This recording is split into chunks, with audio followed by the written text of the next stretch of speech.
ਸਤਿ ਸ੍ਰੀ ਅਕਾਲ। ਨਵਾਂ ਜ਼ਮਾਨਾ ਟੀਵੀ ਦੇ ਪ੍ਰੋਗਰਾਮ ਕਾਨੂੰਨੀ ਜਾਣਕਾਰੀ ਵਿੱਚ ਤੁਹਾਡਾ ਸਵਾਗਤ ਹੈ। ਅੱਜ ਦੇ ਐਪੀਸੋਡ ਦਾ ਮੁੱਦਾ ਹੈ ਕਿ ਇੱਕ ਔਰਤ ਖਰਚੇ ਤੋਂ ਇਲਾਵਾ ਆਪਣੇ ਪਤੀ ਤੇ ਹੋਰ ਕਿਹੜੇ-ਕਿਹੜੇ ਕੇਸ ਕਰ ਸਕਦੀ ਹੈ। ਸੋ ਆਓ ਜਾਣਦੇ ਹਾਂ ਇਸ ਮੁੱਦੇ ਉੱਤੇ ਐਡਵੋਕੇਟ ਗੁਰਮੀਤ ਸਿੰਘ ਸ਼ੁਗਲੀ ਜੀ ਦੇ ਵਿਚਾਰ। ਪਿਆਰੇ ਸਰੋਤਿਓ, ਜਿਵੇਂ ਪੁੱਛਿਆ ਗਿਆ ਹੈ ਇੱਕ ਵਿਆਹੀ ਹੋਈ ਔਰਤ ਖਰਚੇ ਤੋਂ ਇਲਾਵਾ ਹੋਰ ਕਿਹੜੇ ਕੇਸ ਆਪਣੇ ਪਤੀ ਦੇਵ 'ਤੇ ਜਾਂ ਪਤੀ 'ਤੇ ਕਰ ਸਕਦੀ ਹੈ, ਇਸ ਬਾਰੇ ਅਸੀਂ ਵਿਸਤਾਰਪੂਰਵਕ ਚਰਚਾ ਤੁਹਾਡੇ ਨਾਲ ਕਰਾਂਗੇ। ਤਾਂ ਪਹਿਲੀ ਗੱਲ ਹੈ ਕਿ ਵਿਆਹ ਤੋਂ ਬਾਅਦ ਜਦ ਔਰਤ ਦਾ ਵਿਆਹ ਹੋ ਜਾਂਦਾ ਹੈ ਅਤੇ ਉਹ ਉਹਦੇ ਨਾਲ ਰਹਿਣਾ ਸ਼ੁਰੂ ਕਰਦੀ ਹੈ। ਕਿਸੇ ਕਾਰਨ ਕਰਕੇ ਗੜਬੜੀ ਹੋ ਜਾਵੇ ਅਤੇ ਔਰਤ ਆਪਣਾ ਕੇਸ ਕਰਕੇ, ਖਰਚੇ ਦਾ ਕੇਸ ਕਰਕੇ, ਆਦਮੀ ਦੀ ਆਮਦਨ ਸਾਬਤ ਕਰਕੇ ਆਪਣਾ ਖਰਚਾ ਲੈਣਾ ਸ਼ੁਰੂ ਕਰ ਦਿੰਦੀ ਹੈ। ਪਰ ਖਰਚਾ ਲੈਣ ਤੋਂ ਇਲਾਵਾ ਵੀ ਅਗਰ ਉਹ ਅਲੱਗ-ਅਲੱਗ ਰਹਿ ਰਹੇ ਹਨ, ਇੱਕ ਸਟੇਜ ਐਸੀ ਆਉਂਦੀ ਹੈ ਕਿ ਜਦ ਕੋਈ ਉਹਨਾਂ 'ਚੋਂ ਮਹਿਸੂਸ ਕਰਦਾ ਹੈ ਕਿ ਸਾਨੂੰ ਇਕੱਠੇ ਹੋਣਾ ਚਾਹੀਦਾ ਹੈ ਅਤੇ ਪੰਚਾਇਤਾਂ ਰਾਹੀਂ ਜਾਂ ਹੋਰ ਸਾਰੇ ਸਾਧਨ ਫੇਲ ਹੋ ਜਾਣ, ਤਾਂ ਫਿਰ ਇੱਕ ਔਰਤ ਜਿਹੜੀ ਆ ਉਹ ਕੋਰਟ ਦਾ ਸਹਾਰਾ ਲੈਂਦੀ ਹੈ ਅਤੇ ਕੋਰਟ ਵਿੱਚ ਇੱਕ ਕੇਸ ਕਰ ਲੈਂਦੀ ਹੈ ਜਾਂ ਕਰ ਸਕਦੀ ਆ। ਉਹ ਹੁੰਦਾ ਹੈ ਮੁੜ ਵਸੇਬੇ ਦਾ, ਜਿਹੜਾ ਕਿ ਹਿੰਦੂ ਮੈਰਿਜ ਐਕਟ ਦੇ ਕਾਨੂੰਨ 9 ਦੇ ਮੁਤਾਬਕ ਹੁੰਦਾ ਹੈ ਕਿ ਸਾਨੂੰ ਵਸਾਇਆ ਜਾਵੇ। ਕੰਜੂਕਲ ਰਾਈਟਸ ਉਹਨੂੰ ਕਹਿੰਦੇ ਆ ਕਿ ਮੇਰੇ ਆਦਮੀ ਨੂੰ ਹਦਾਇਤ ਕੀਤੀ ਜਾਵੇ ਕਿ ਇਹ ਮੈਨੂੰ ਆਪਣੇ ਘਰ ਵਸਾਵੇ।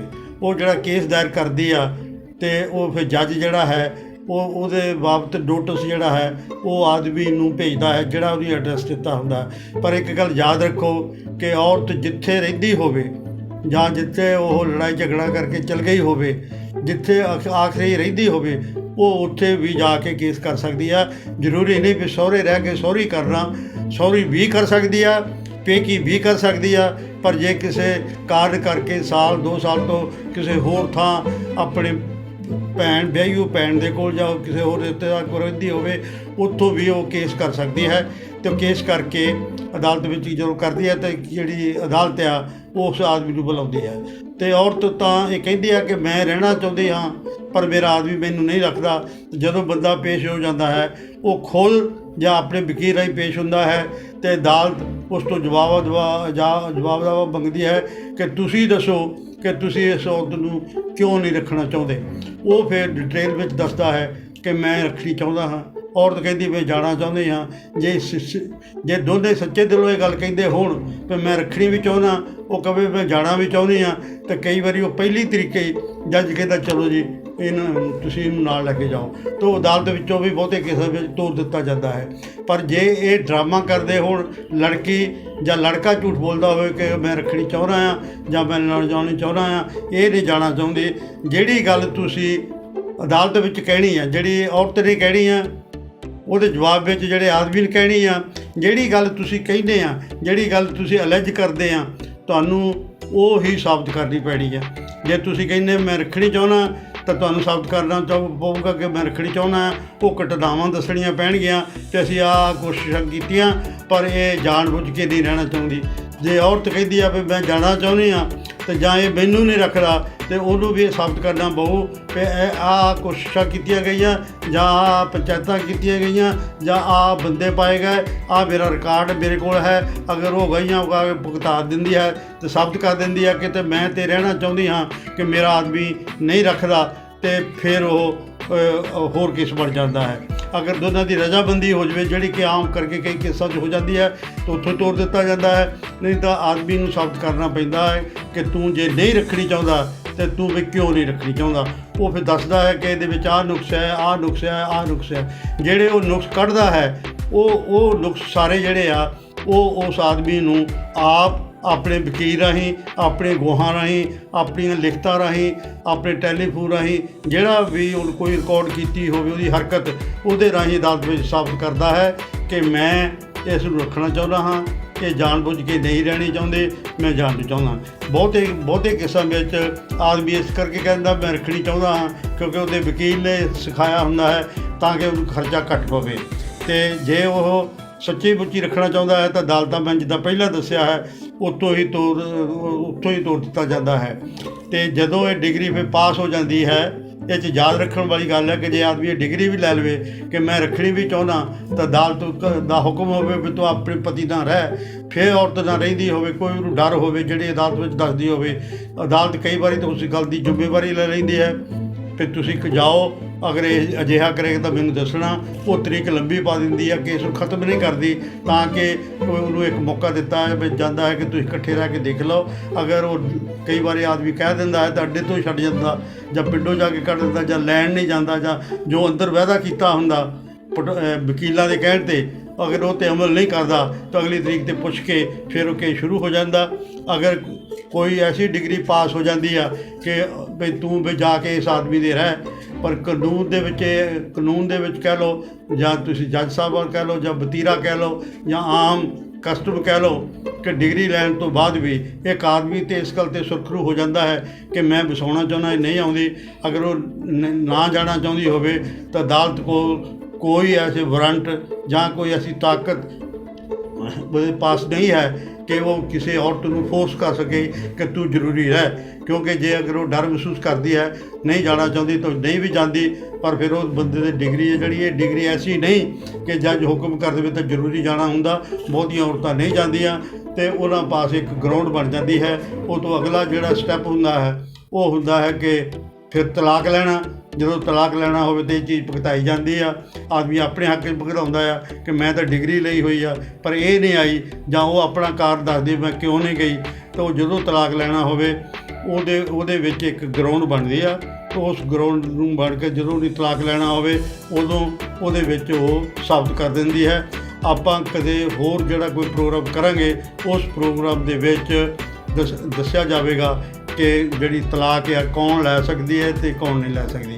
ਇਸ ਕੇਸ ਵਿੱਚ ਜਿਹੜੀ ਤੁਸੀਂ ਗੱਲ ਪੁੱਛੀ ਆ ਇਹ ਇਕੱਲੀ ਔਰਤ 'ਤੇ ਨਹੀਂ, ਅਗਰ ਔਰਤ ਨਾ ਜਾਂਦੀ ਹੋਵੇ ਆਦਮੀ ਵੀ ਕੇਸ ਕਰ ਸਕਦਾ ਹੈ ਕਿ ਮੇਰੀ ਔਰਤ ਨੂੰ ਬੁਲਾ ਕੇ ਹੁਕਮ ਕੀਤਾ ਜਾਵੇ ਕਿ ਜੀ ਉਹ ਮੇਰੇ ਆਣ ਕੇ ਬਸੇ। ਇੱਕ ਔਰਤ ਵੀ ਇਹ ਕੇਸ ਪਾ ਸਕਦੀ ਹੈ ਕਿ ਜੀ ਮੈਨੂੰ ਸੁਣ ਕੇ ਮੇਰੇ ਪਤੀ ਨੂੰ ਹੁਕਮ ਕੀਤਾ ਜਾਵੇ ਕਿ ਉਹ ਮੈਨੂੰ ਲੈ ਕੇ ਜਾਵੇ। ਜਾਣੀ ਵਸਾਉਣ ਦਾ ਕੇਸ ਔਰਤ ਹੀ ਨਹੀਂ ਕਰ ਸਕਦੀ, ਆਦਮੀ ਵੀ ਕਰ ਸਕਦਾ ਹੈ ਕਿ ਮੇਰੀਆਂ ਸਾਰੀਆਂ ਕੋਸ਼ਿਸ਼ਾਂ ਫੇਲ ਹੋ ਗਈਆਂ ਹਨ, ਇਹ ਮਤਲਬ ਪਿੰਡ ਦੀਆਂ ਪੰਚਾਇਤਾਂ ਜਾਂ ਰਿਸ਼ਤੇਦਾਰੀ ਦੇ ਨਾਲ ਨਹੀਂ ਆਈ, ਕਿਰਪਾ ਕਰਕੇ ਮੈਨੂੰ ਸੁਣ ਕੇ ਮੇਰੇ ਹੱਕ ਵਿੱਚ ਕੇਸ ਕੀਤਾ ਜਾਵੇ ਅਤੇ ਇਹਨੂੰ ਮੇਰੇ ਨਾਲ ਤੋਰਿਆ ਜਾਵੇ। ਦੋਨਾਂ ਧਿਰਾਂ ਵਿੱਚੋਂ ਕੋਈ ਧਿਰ ਵੀ ਉਹ ਕੇਸ ਕਰ ਸਕਦੀ ਹੈ। ਇੱਕ ਔਰਤ ਤਾਂ ਬਹੁਤ ਕੇਸ ਕਰ ਸਕਦੀ ਹੈ। ਜੇ ਇਹ ਕੇਸ ਨਾ ਹੋਵੇ, ਔਰਤ ਪਹਿਲਾਂ ਦੱਸਿਆ ਵੀ ਖਰਚੇ ਦਾ ਕੇਸ ਕਰ ਸਕਦੀ ਆ, ਫਿਰ ਇਹ ਆ ਕਿ ਵਸਾਉਣ ਦਾ ਕੇਸ ਕਰ ਸਕਦੀ ਆ।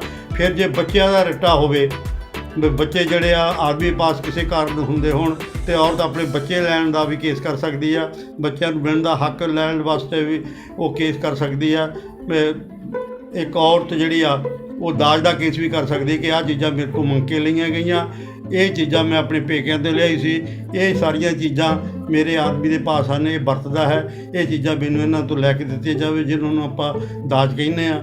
ਇਹ ਤੋਂ ਇਲਾਵਾ ਔਰਤ ਜਿਹੜੀ ਆ ਉਹ ਇੱਕ ਤਲਾਕ ਦਾ ਕੇਸ ਵੀ ਕਰ ਸਕਦੀ ਹੈ। ਇਸ ਕਰਕੇ ਔਰਤ ਹਰ ਫੀਲਡ ਵਿੱਚ ਉਹ ਕੇਸ ਕਰਨ ਦੀ ਆਗਿਆ ਹੈ। ਜਿੱਥੇ ਕਾਨੂੰਨ ਵਿੱਚ ਵਿਆਹ ਤੋਂ ਲੈ ਕੇ ਤਲਾਕ ਤੱਕ ਕੋਈ ਝਗੜਾ ਵੀ ਬੱਚਿਆਂ ਸੰਬੰਧੀ, ਪ੍ਰੋਪਰਟੀ ਸੰਬੰਧੀ ਕੋਈ ਹੋਵੇ ਤੇ ਔਰਤ ਜਿਹੜੀ ਆ ਉਹ ਕਰ ਸਕਦੀ ਹੈ। ਉੱਦਾਂ ਵੈਸੇ ਦੋਨਾਂ ਧਿਰਾਂ ਵਿੱਚੋਂ ਜਿਹੜੀ ਧਿਰ ਵੀ ਇਹ ਮਹਿਸੂਸ ਕਰਦੀ ਹੋਵੇ ਕਿ ਮੈਂ ਦੂਜੀ ਧਿਰ ਨਾਲੋਂ ਜ਼ਿਆਦਾ ਦੁਖੀ ਹਾਂ, ਉਹ ਕੇਸ ਕਰ ਸਕਦੀ ਹੈ। ਪਰ ਇਸ ਕੇਸ ਵਿੱਚ ਸਪੈਸ਼ਲ ਔਰਤ ਬਾਰੇ ਪੁੱਛਿਆ ਗਿਆ ਹੈ। ਔਰਤ ਹਰ ਇੱਕ ਕੇਸ ਕਰ ਸਕਦੀ ਆ, ਬਸ਼ਰਤੇ ਕਿ ਉਹ ਸੱਚੀ ਹੋਵੇ, ਸਾਬਤ ਕਰ ਸਕਦੀ ਹੋਵੇ।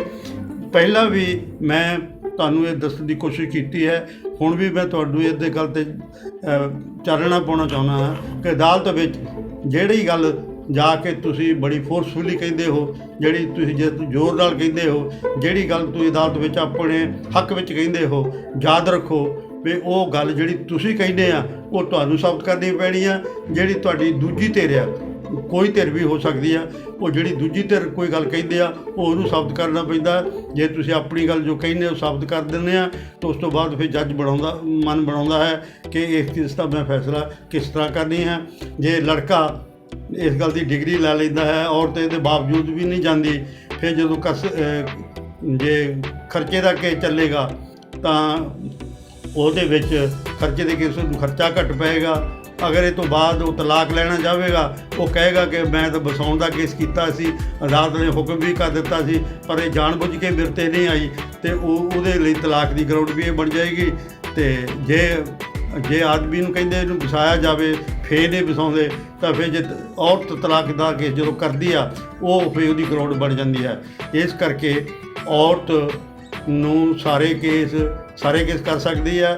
ਅਦਾਲਤ ਵੀ ਤਕਰੀਬਨ ਔਰਤ ਦਾ ਖਿਆਲ ਰੱਖਦੀ ਆ। ਜਿਹੜਾ ਥੋੜ੍ਹਾ ਵਾਲਾ ਭਲਾ ਹੁੰਦਾ ਉਹ ਜਿਹੜੇ ਆ ਔਰਤ, ਇਹ ਜਿਹੜੇ ਕੇਸ ਆ, ਇਹ ਜਿਹੜੇ ਅਜਿਹੇ ਕੇਸ ਆ ਜਿੱਥੇ ਜੱਜ ਸੁਣਦਾ ਹੈ, ਉਹ JMIC ਜਿਹੜਾ ਹੋਵੇ ਉਹ ਸੁਣਦਾ ਹੈ, ਤੇ ਇਹ ਅਜਿਹੇ ਕੇਸ ਜਿਹੜੇ ਆ ਲੋਕ ਅਦਾਲਤਾਂ ਵਿੱਚ ਵੀ ਪਾ ਦਿੱਤੇ ਜਾਂਦੇ ਹਨ, ਜਿੱਥੇ ਜੱਜ ਬੈਠ ਕੇ ਵਕੀਲਾਂ ਨਾਲ ਰਲ ਕੇ ਜਾਂ ਉਹਨਾਂ ਵਿੱਚ ਕੋਈ ਜਿਹੜੇ ਤੁਹਾਡੇ ਸੁਸਾਇਟੀ ਦੇ ਵਿੱਚ ਚੰਗੇ ਬੰਦੇ ਕੰਮ ਕਰਦੇ ਆ, ਉਹ ਵੀ ਵਿੱਚ ਬੈਠੇ ਹੁੰਦੇ ਆ। ਉਹਨਾਂ ਵਿੱਚ ਲੋਕ ਅਦਾਲਤ ਵਿੱਚ ਵੀ ਉਹਨਾਂ ਦੋਨਾਂ ਨੂੰ ਸੁਣਿਆ ਜਾਂਦਾ। ਬਾਕੀ ਜਿਹੜੇ ਆ ਵਕੀਲ ਹੈ ਜਾਂ ਕੋਈ ਰਿਸ਼ਤੇਦਾਰ ਮਦਦ ਕਰ ਸਕਦਾ ਹੈ।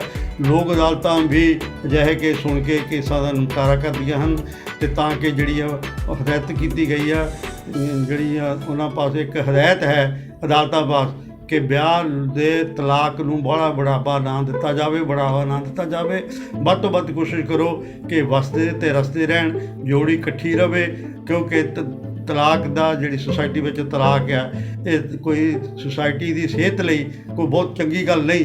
ਇਸ ਕਰਕੇ ਉਹਨਾਂ ਨੂੰ ਇਹ ਹਦਾਇਤ ਹੈ ਕਿ ਇਹ ਵੱਧ ਤੋਂ ਵੱਧ ਇਕੱਠੇ ਰਹਿਣ। ਇਸ ਕਰਕੇ ਅਜਿਹੇ ਕਿੱਤਾਂ ਨੂੰ ਲੋਕ ਅਦਾਲਤ ਵਿੱਚ ਵੀ ਪਾ ਦਿੱਤਾ ਜਾਂਦਾ ਹੈ, ਤਾਂ ਕਿ ਲੋਕ ਅਦਾਲਤ ਵਿੱਚ ਜਿਹੜੇ ਸਿਆਣੇ ਬੰਦੇ ਆ ਬੈਠ ਕੇ ਇਹਨਾਂ ਨੂੰ ਨੇੜੇ ਕੀਤਾ ਜਾਵੇ ਜਾਂ ਤੋੜ ਦਿੱਤਾ ਜਾਵੇ, ਸੁਲ੍ਹਾ ਕਰਾ ਦਿੱਤੀ ਜਾਵੇ। ਇਹ ਇਕੱਠੇ ਰਹਿਣ, ਸਮਾਜ ਟੁੱਟੇ ਨਾ। ਸਮਾਜ ਨੂੰ ਟੁੱਟਣ ਤੋਂ ਬਚਾਉਣ ਲਈ ਅਦਾਲਤਾਂ ਆ। ਇਸ ਕਰਕੇ ਅਦਾਲਤਾਂ ਆਪਣਾ ਫਰਜ਼ ਨਿਭਾਉਣ ਲਈ ਬੜਾ ਨਰਮ ਗੋਸ਼ਾ ਰੱਖਦੀਆਂ ਹਨ ਕਿ ਤਾਂ ਕਿ ਪਤਿਆ ਕੇ ਆਦਮੀ ਨੂੰ ਕਿਹਾ ਜਾਵੇ ਇਹਨੂੰ ਵਸਾ, ਔਰਤ ਨੂੰ ਪਤਿਆ ਕੇ ਇਹ ਕਿਹਾ ਜਾਂਦਾ ਕਿ ਬੇਟਾ ਤੂੰ ਆਪਣੀ ਜ਼ਿੰਦਗੀ ਬਰਬਾਦ ਨਾ ਕਰ, ਤੂੰ ਜੋੜੀ ਕਰਦੀ ਆ ਤੇ ਤੂੰ ਵੀ ਆਪਣੇ ਘਰ ਜਾ ਕੇ ਬਸ ਆਪਣੇ ਬੱਚਿਆਂ ਕੋਲ ਰਹਿ, ਸੱਸ ਸਹੁਰੇ ਦੀ ਸੇਵਾ ਕਰ, ਜਾਂ ਜਿਹੜੀ ਉਹ ਗੱਲ ਦੀ ਕਹਿੰਦੇ ਆ ਉਹਦੀ ਕਈ ਵਾਰੀ ਅਦਾਲਤ ਜ਼ਿੰਮੇਵਾਰੀ ਲੈਂਦੀ ਆ ਕਿ ਮੈਨੂੰ ਦੱਸਿਆ ਜਾਵੇ ਜੇ ਮੁੜ ਕੇ ਅਜਿਹਾ ਕਰੂਗਾ ਤੇ ਅਸੀਂ ਇਹ 'ਤੇ ਐਕਸ਼ਨ ਲਵਾਂਗੇ। ਤੁਹਾਡੀ ਤਰੀਕ ਲੰਬੀ ਪਾ ਦਿੱਤੀ ਜਾਂਦੀ ਆ, ਤੁਸੀਂ ਉਸ ਤਰੀਕ ਤੱਕ ਸਹੁਰੇ ਜਾ ਕੇ ਰਹੋ। ਅਗਰ ਫਿਰ ਤੁਹਾਨੂੰ ਕਹੇਗਾ ਸਾਨੂੰ ਤਰੀਕ ਵਾਲੇ ਦਿਨ ਦੱਸੋ, ਜੇ ਇਹ ਦਾਅ ਪੇਚ ਵਰਤ ਕੇ ਬਹੁਤੀ ਵਾਰੀ ਜਿਹੜਾ ਅਜਿਹੇ ਕੇਸਾਂ ਦਾ ਫੈਸਲਾ ਹੋ ਜਾਂਦਾ ਹੈ, ਆਦਮੀ ਵਸਾ ਲੈਂਦਾ ਹੈ। ਜੇ ਆਦਮੀ ਨੇ ਕੀਤਾ ਹੋਵੇ ਤੇ ਉਹ ਔਰਤ ਚਲ ਜਾਂਦੀ ਹੈ, ਜਾਂ ਔਰਤ ਜਿਹੜੀ ਆ ਉਹ ਆਦਮੀ ਪਾਸ ਚਲ ਜਾਂਦੀ ਹੈ। ਇਸ ਕਰਕੇ ਇਹ ਇੱਕ ਤਲਾਕ ਤੋਂ ਪਹਿਲਾਂ ਇੱਕ ਅਜਿਹਾ ਕੇਸ ਆ ਜਿਹਦੇ ਵਿੱਚ ਇਕੱਠੇ ਹੋਣ ਦਾ ਵੱਧ ਤੋਂ ਵੱਧ ਕੋਸ਼ਿਸ਼ ਕੀਤੀ ਜਾਂਦੀ ਆ, ਜਿਹਦੇ ਵਿੱਚ ਇੱਕ ਅਦਾਲਤਾਂ ਦਾ ਵੀ ਹਿੱਸਾ ਆ, ਲੋਕ ਅਦਾਲਤਾਂ ਦਾ ਵੀ ਹਿੱਸਾ ਆ, ਜਿਹਦੇ ਵਿੱਚ ਪੰਚਾਇਤਾਂ ਦਾ ਵੀ ਹਿੱਸਾ ਆ, ਜਿਹਦੇ ਵਿੱਚ ਸਾਡੇ ਰਿਸ਼ਤੇਦਾਰਾਂ, ਦੋਸਤਾਂ, ਮਿੱਤਰਾਂ ਆਦਿ ਦਾ ਵੀ ਹਿੱਸਾ ਹੈ। ਜਾਣੀ ਜੇ ਮੁੱਖ ਦੀ ਗੱਲ ਕਰਨੀ ਹੋਵੇ ਤਾਂ ਇਹ ਹੈ ਕਿ ਔਰਤ ਨੂੰ ਉਹ ਸਾਰੇ ਹੱਕ ਹਕੂਕ ਮਿਲੇ ਹੋਏ ਹਨ। ਉਹ ਸਾਰੇ ਤਰ੍ਹਾਂ ਦੇ ਕੇਸ ਆਪਣੇ ਆਦਮੀ ਦੇ ਕਰ ਸਕਦੀ ਹੈ। ਜਿੱਦਾਂ ਪਹਿਲਾਂ ਦੱਸਿਆ ਗਿਆ ਹੈ, ਖਰਚੇ ਦਾ ਕੇਸ ਵੀ ਕਰ ਸਕਦੀ ਹੈ, ਮੁੜ ਵਸਾਉਣ ਦਾ ਕੇਸ ਵੀ ਕਰ ਸਕਦੀ ਹੈ, ਉਹ ਚਾਹਵੇ ਤਾਂ ਤਲਾਕ ਦਾ ਕੇਸ ਵੀ ਕਰ ਸਕਦੀ ਹੈ, ਉਹ ਚਾਹਵੇ ਤਾਂ ਆਪਣੇ ਦਾਜ ਦਾ ਕੇਸ ਵੀ ਕਰ ਸਕਦੀ ਹੈ। ਬੱਚੇ ਲੱਗ ਰਹਿਣ ਦੀ ਸੂਰਤ ਵਿੱਚ ਜਾਂ ਬੱਚੇ ਆਦਮੀ ਪਾਸ ਹੋਣ ਤੇ ਬੱਚਿਆਂ ਨੂੰ ਵਾਪਸ ਲੈਣ, ਬੱਚੇ ਕੋਲ ਰੱਖਣ ਲਈ ਵੀ ਉਹ ਕੇਸ ਕਰ ਸਕਦੀ ਹੈ। ਯਾਨੀ ਔਰਤ 'ਤੇ ਕੋਈ ਕਿਸੇ ਤਰ੍ਹਾਂ ਦਾ ਰੋਕ ਨਹੀਂ, ਉਹ ਹੱਕ ਮਿਲੇ ਹੋਏ ਹਨ, ਉਹ ਕੇਸ ਕਰ ਸਕਦੀ ਹੈ ਅਤੇ ਇਸ ਤਰ੍ਹਾਂ ਉਹ ਜੋ ਚਾਹਵੇ ਆਪਣਾ ਹੱਕ ਪ੍ਰਾਪਤ ਕਰ ਸਕਦੀ ਹੈ। ਇਹ ਜਿਹੜੇ ਹਿੰਦੂ ਮੈਰਿਜ ਐਕਟ ਆ, ਜਿਹਦੇ ਤਹਿਤ ਇਹ ਤਲਾਕ ਵਗੈਰਾ, ਖਰਚੇ ਵਗੈਰਾ, ਮੁੜ ਵਸੇਬਾ ਵਗੈਰਾ ਜਿਹੜੇ ਕੇਸ ਹੁੰਦੇ ਹਨ, ਇਹਦੇ ਵਿੱਚ ਏ ਤੋਂ ਲੈ ਕੇ ਜ਼ੈਡ ਤੱਕ, ਜਦ ਤੱਕ ਕੋਈ ਝਗੜਾ ਕਿਸੇ ਪ੍ਰਕਾਰ ਦਾ ਵੀ ਹੋ ਜਾਵੇ ਅਤੇ ਉਹਦੇ ਵਿੱਚ ਇਹਦੇ ਸੋਲੂਸ਼ਨ ਦਿੱਤਾ ਹੋਇਆ ਹੈ। ਜਿਹੜੀਆਂ ਅਦਾਲਤਾਂ ਹੈ ਉਹ ਇਹਨਾਂ ਦਾ ਫੈਸਲਾ ਕਰਦੀਆਂ। ਕਈ ਕੇਸ ਇਹਨਾਂ ਦੇ ਆ ਉਹ ਰੈਵਨਿਊ ਕੋਰਟ 'ਚ ਜਾਂਦੇ, ਜੇ ਜ਼ਮੀਨ ਦਾ ਝਗੜਾ ਇਹਨਾਂ ਵਿੱਚ ਪੈ ਜਾਵੇ, ਜੇ ਜ਼ਮੀਨ ਰੈਵਨਿਊ ਕੋਰਟ ਤੋਂ ਇਲਾਵਾ ਜੇ ਇਹਨਾਂ ਦੀਆਂ ਦੂਜੀਆਂ ਜਾਇਦਾਦਾਂ ਹਨ ਜਿੱਥੇ ਫਸਲ ਵਗੈਰਾ ਨਹੀਂ ਹੁੰਦੀ, ਇਹਨਾਂ ਨੂੰ ਕਈ ਵਾਰ ਅਸੀਂ ਪਲਾਟ ਕਹਿੰਦੇ ਹਾਂ, ਜਾਂ ਜਿਹੜੇ ਸਾਡੇ ਰਿਹਾਇਸ਼ੀ ਮਕਾਨ ਆ, ਅਗਰ ਉਹਨਾਂ ਦਾ ਝਗੜਾ ਹੋਵੇ ਅਤੇ ਅਜਿਹੀ ਜੋੜੀ ਜਾਂ ਔਰਤ ਜਾਂ ਉਹਦਾ ਆਦਮੀ ਜਿਹੜੇ ਇਹ ਕੇਸ ਆ ਉਹ ਸਿਵਲ ਅਦਾਲਤ ਵਿੱਚ ਕਰ ਸਕਦੇ ਆ। ਯਾਨੀ ਹਰ ਇੱਕ ਚੀਜ਼, ਹਰ ਝਗੜੇ ਦਾ ਜਿਹੜਾ ਪ੍ਰਬੰਧ ਆ ਉਹ ਸਾਡੇ ਕਨਸਟੀਟਿਊਸ਼ਨ ਦੇ ਮੁਤਾਬਕ ਹਿੰਦੂ ਲਾ ਮੈਰਿਜ ਐਕਟ ਦੇ ਵਿੱਚ ਦਰਜ ਹੈ ਅਤੇ ਇਹਦਾ ਸਹਾਇਤਾ ਲੈ ਕੇ ਕਰ ਸਕਦੇ ਹਨ। ਲੇਕਿਨ ਔਰਤਾਂ ਪ੍ਰਤੀ ਕੁਛ ਨਰਮ ਗੋਸ਼ਾ ਰੱਖਿਆ ਗਿਆ ਹੈ। ਤੇ ਅਦਾਲਤਾਂ ਨੂੰ ਵੀ ਇਹ ਹਦਾਇਤ ਹੈ ਕਿ ਘੱਟੋ ਘੱਟ ਤਲਾਕ ਦੇਣਾ ਹੈ, ਵੱਧ ਤੋਂ ਵੱਧ ਰਾਜੀਨਾਮੇ ਕਰਾਉਣੇ ਹਨ, ਸਮਾਜ ਵਿੱਚ ਗਿੱਦੜਾਪਨ ਜਿਹੜਾ ਹੈ ਉਹਨੂੰ ਦੂਰ ਕਰਨਾ ਹੈ ਤਾਂ ਕਿ ਸਾਰੇ ਰਲ ਮਿਲ ਕੇ ਰਹਿਣ। ਇਸ ਕਰਕੇ ਉਹਨਾਂ ਨੂੰ ਇਹ ਹਦਾਇਤਾਂ ਕੀਤੀਆਂ ਗਈਆਂ ਹਨ ਕਿ ਇਹਨਾਂ ਨਾਲ ਨਰਮੀ ਨਾਲ ਪੇਸ਼ ਆਇਆ ਜਾਵੇ। ਅਤੇ ਬਹੁਤ ਸਾਰੀਆਂ ਅਦਾਲਤਾਂ ਨੇ ਬਹੁਤ ਸਾਰੀਆਂ ਫੈਮਿਲੀ ਕੋਰਟ ਵੀ ਬਣਾਈਆਂ ਆ, ਜਿਹਦੇ ਵਿੱਚ ਅਜਿਹੇ ਵਿਆਹ ਸ਼ਾਦੀ ਦੇ ਝਗੜੇ ਜਿਹੜੇ ਆ ਉੱਥੇ ਪੇਸ਼ ਹੁੰਦੇ ਆ। ਸਪੈਸ਼ਲ ਉਹਨਾਂ ਦੇ ਜੱਜ ਆ ਅਤੇ ਸਪੈਸ਼ਲ ਕੋਰਟ ਆ ਤਾਂ ਕਿ ਝਗੜਿਆਂ ਨੂੰ ਬੜਾ ਲੰਬਾ ਨਾ ਕੀਤਾ ਜਾਵੇ, ਲੰਬਾ ਨਾ ਖਿੱਚਿਆ ਜਾਵੇ, ਛੇਤੀ ਤੋਂ ਛੇਤੀ ਕੀਤਾ ਜਾਵੇ। ਜਿਵੇਂ ਮੈਂ ਪਹਿਲਾਂ ਦੱਸਿਆ, ਇਹਨਾਂ ਨੂੰ ਲੋਕ ਅਦਾਲਤਾਂ ਵਿੱਚ ਵੀ ਅਤੇ ਦੂਜੀਆਂ ਅਦਾਲਤਾਂ ਵਿੱਚ ਵੀ ਕੀਤਾ ਗਿਆ ਹੈ ਤਾਂ ਕਿ ਝਗੜੇ ਜਿਹੜੇ ਛੇਤੀ ਤੋਂ ਛੇਤੀ ਕੀਤੇ ਜਾਣ। ਜਾਣੀ ਫਿਰ ਇੱਕ ਵਾਰੀ ਦੁਬਾਰਾ ਮੁੱਕਦੀ ਗੱਲ ਹੈ ਕਿ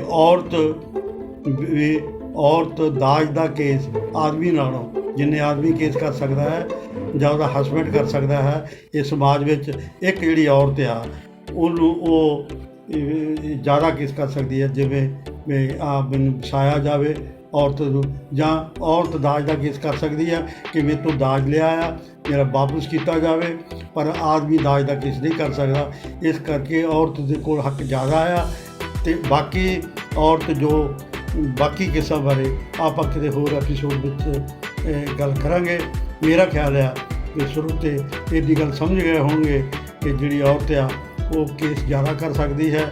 ਅਤੇ ਅੱਜ ਜਿਸ ਦਾ ਕੀਤਾ ਹੈ ਮੁੜ ਵਸੇਬੇ ਦਾ ਕਿ ਮੈਨੂੰ ਬਿਠਾਇਆ ਜਾਵੇ, ਇਹ ਦੋਨੇ ਤਰ੍ਹਾਂ ਕਰ ਸਕਦੀ ਹਾਂ, ਪਰ ਔਰਤ ਤਾਂ ਜ਼ਰੂਰ ਕਰ ਸਕਦੀ ਹੈ ਅਗਰ ਉਹਨੂੰ ਘਰ ਵਾਲਾ ਨਾ ਵਸਾਉਂਦਾ ਹੋਵੇ। ਤਾਂ ਸੋ ਇਹਨਾਂ ਲਫ਼ਜ਼ਾਂ ਦੇ ਨਾਲ ਅਸੀਂ ਅੱਜ ਦਾ ਐਪੀਸੋਡ ਜਿਹੜਾ ਖਤਮ ਕਰਨ ਦੀ ਤੋਂ ਆਗਿਆ ਲੈਂਦੇ ਹਾਂ।